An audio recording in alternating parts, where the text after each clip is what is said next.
Welcome to a book review and some interesting ideas I found in this book, Range by David Epstein. I'll start with a quick review.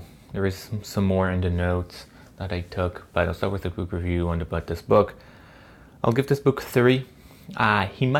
He would get a 4 if it was not for very, very long stories that some of them was like I wasn't interested in at some point. I don't know why it has to be so long. I understand that examples and stories are more catching and people understand them better, but you don't have to be that long and detailed. Like lots of details. And I think of something like at least half, I want to say even more, like 70% of the book is stories.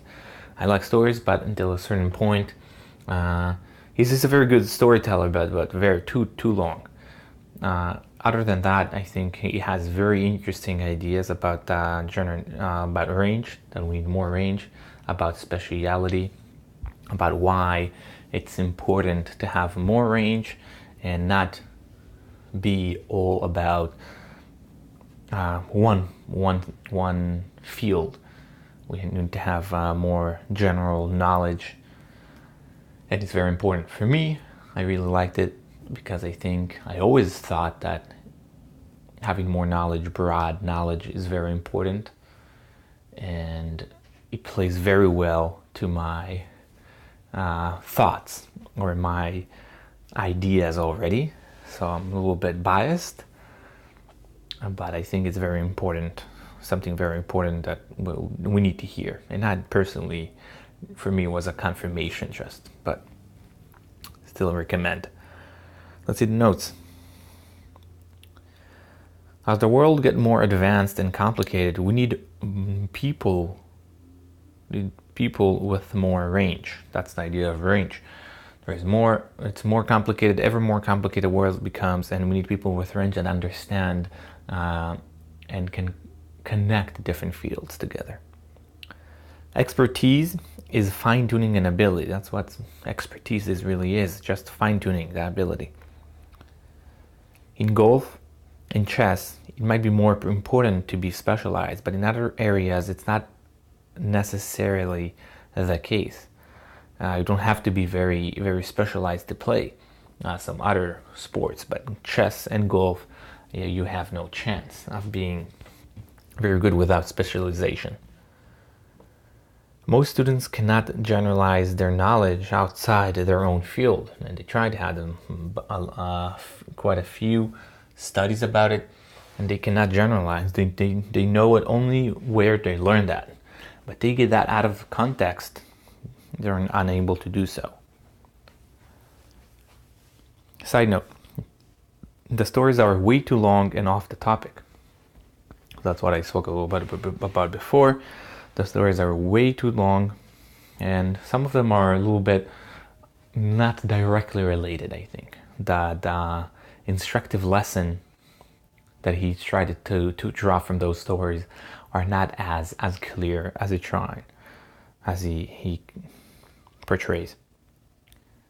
Students, especially in math classes, are learning how to game the system, not to really learn anything. What they learn is how, and that was a very interesting story or idea that he brought about how the students just learn how to game the system and how to find the right answers without learning anything, which is awesome that we can do that and students can do that. But they don't learn anything. They just learn how to get the right answers, but they don't learn anything, and it's important.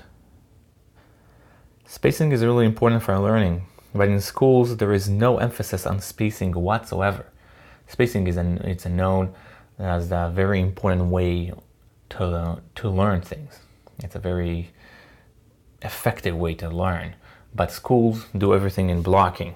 So everything you learn this, and then you never talk about it ever again. So that's kind of the problem. Professors rated highly usually have lower rate in long-term retention. So those who have better scores, overall scores, he talks about there is a rate by professors, and whoever has high scores usually have lower rate of long-term retention. So they're usually worse at actually teaching things. Blocking, that is learning the same subject at once, turns out as to be inferior to a mixed learning. So that's what I spoke about before. There is the spacing one, but there is also blocking. Blocking is learning everything at once, and it turns out as inferior to mixed learning when you learn everything. It doesn't necessarily have to be spacing, but mixed could have also some connection to spacing. Far thinking, I hope I got it right, is the ability to connect concepts to new domains. So cross-thinking in some way, when you connect concepts between two new domains, something that was not connected before, you connect that to a new thing, to a new domain.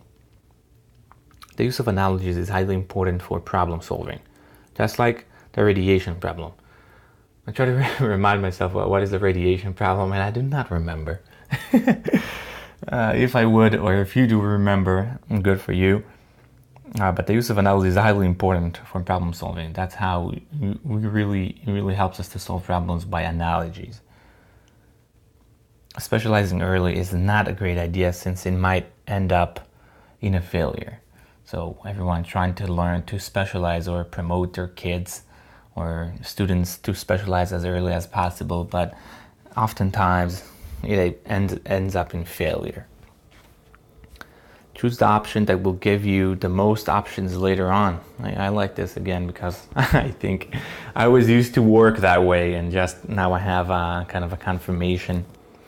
So you need to choose the option that will give you the most option later on. Don't close up doors early on.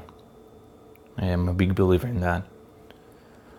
In many cases, the creative solution is coming from a different curriculum. So that's the creative solution. That's why we need to be more broad, have more range, is because most times those the solutions are coming from a creative solution, at least coming from different curriculums. Journalists doing better in an uncertain environment. Because in certain environments, speciality helps a lot because you need to know a lot of the details. But in an uncertain environment, you have to be more creative, and if you're a generalist, you can be much more successful. One of the problems that caused the Challenger explosion was only relying on quantitative data. So some of the scientists in the Challenger explosion said that there is a problem, but he couldn't provide the data, the quantitative data, to support his claim. So they rejected it. And sometimes only relying on the quantitative data is not good. Under pressure, people draw back to what they know the best. So it's really more important what you know the best, but sometimes under pressure, it doesn't matter what you learn as long as you don't know it very well and you're not going to use it. Be careful not to be too careful, a smart one once said.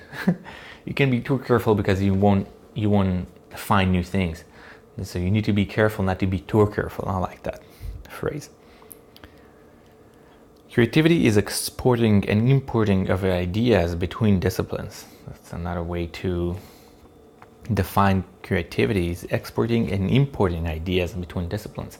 So in some way, connecting two disciplines together, taking an idea from one to another, and that's what creativity is all about. Not all about, but it's one of the things. So that's it for notes. And again, so there is some interesting ideas. I like the main premise of the book. I like it very much. More for me, again, confirmation bias. But I think it's important, and there is not enough emphasis right now in the job market or in universities about generalists being more general. And that's it. Thank you.